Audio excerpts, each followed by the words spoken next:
is to watch your team than in person with 70,000 of your closest friends and fellow fans. Get ready to experience your team make a run at history, taking one step closer to the Super Bowl. But your NFL playoff tickets need to happen, right? You need to get them and buy them. Scoop them up today. Go to Ticketmaster.com/NFL to learn more. We're already having playoff talk, you guys. That's right. It's December. This is an exciting time to be alive in the 100th year of the NFL as we say what's up to Will Selva. He's out in the newsroom in Culver City with more. Hey, Will.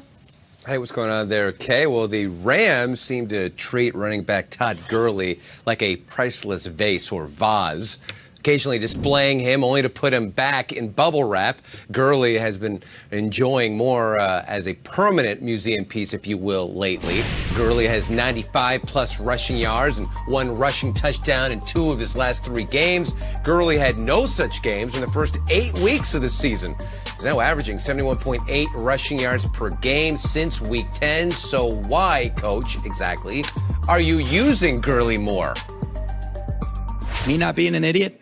No, I think he's felt good, and really he's done a nice job with that. So, really it was, you look at the Chicago game and then kind of just going from there. You don't want to make some of the same mistakes that you ended up making earlier on in the season, and I think he's done a nice job handling a bigger workload. But then also you do have confidence in those other guys if they need to give him a spell. Well, the Ravens are feeding quarterback Lamar Jackson the ball early and often, and with good reason. Jackson currently has 977 rushing yards. He needs 63 rushing yards to break Michael Vick's single-season QB record. He's actually on pace for 1,302 rushing yards this season. Jackson on what it would mean to pass Vick in the history books. It'd be an honor, like I said, Michael Vick, my favorite player. And for me to do such a thing, it's incredible. And, he had that record for a long time. And it'll be pretty cool. But, I'm focused on the win regardless. Well, Jackson is also on pace to be the first player in NFL history to average 200-plus passing yards per game and 60-plus rushing yards per game in a season.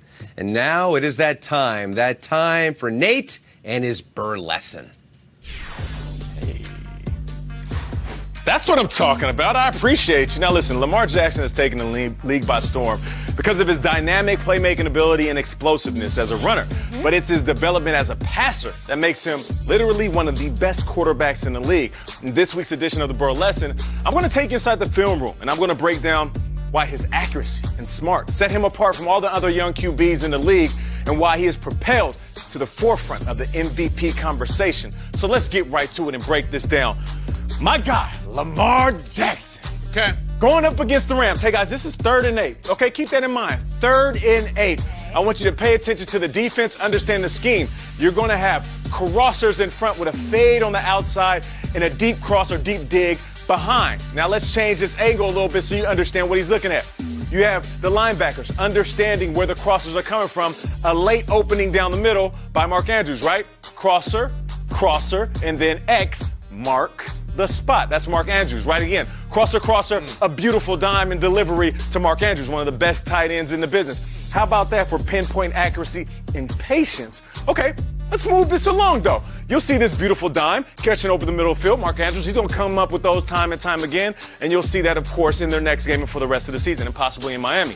All right, but can he do it when there's pressure, though? Let's go up against the Rams again after Lamar gets done dancing. Thanks, Lamar. I appreciate you having fun out there on the field.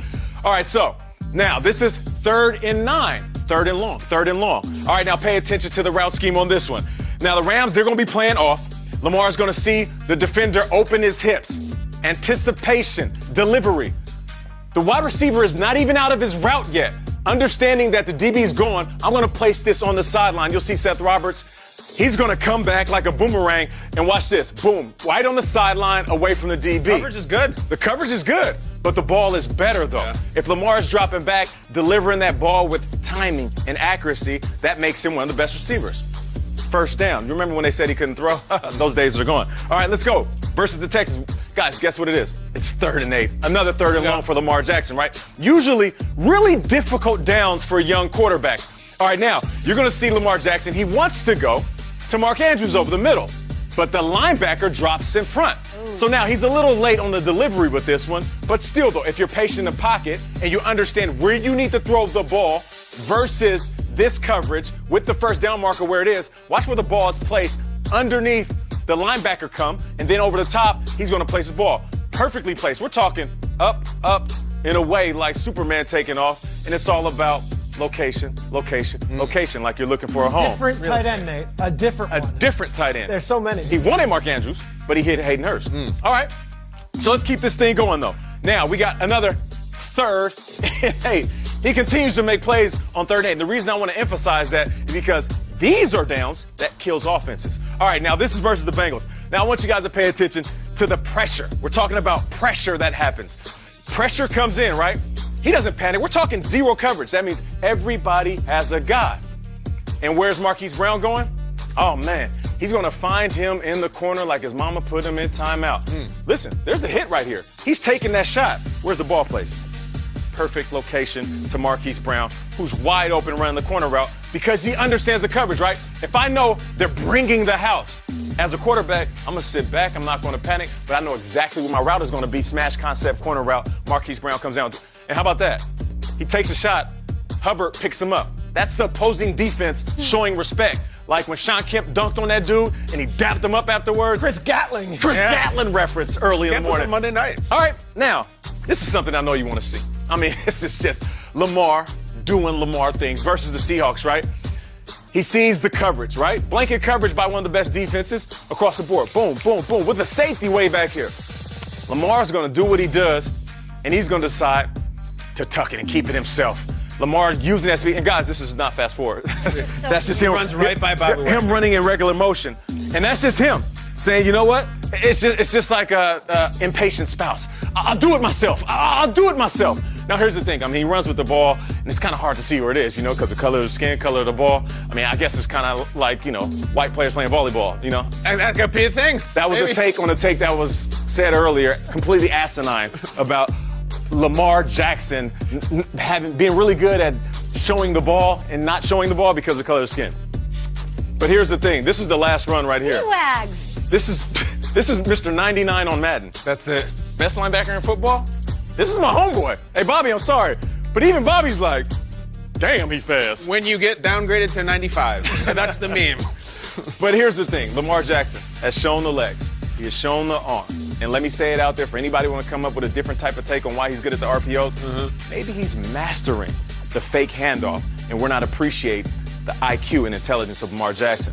This guy is our MVP, and we'll continue to ball out. Every play, Preach. every play is a cool play, bro. Yes. And speaking of that, Jump in? can we do a crossover episode? Come on. Let me get 3 times down low. One, two, Hey.